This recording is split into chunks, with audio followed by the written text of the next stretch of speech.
গত 10 বছরে দেশে শিক্ষিত বেকার বেড়েছে 3 গুণ, যার সংখ্যা এখন 26 লাখের বেশি। সকালে বাংলা একাডেমিতে আয়োজিত এক অনুষ্ঠানে পরিসংখ্যান ব্যুরো এই তথ্য তুলে ধরে বলা হয়, বাস্তবে দেশে বেকারত্বের হার আরও অনেক বেশি। তাই প্রশিক্ষিত জনগোষ্ঠী গড়ে তোলা ছাড়া বেকারত্ব দূর হবে না।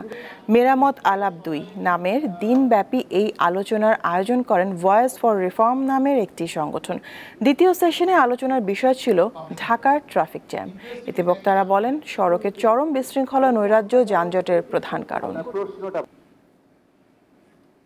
সেই রেলিভেন্ট স্কিলটা তাকে দিতে হবে, যেই দক্ষতার বাজারে চাহিদা আছে এবং বেশি আয়ের পথ খুলে দিবে।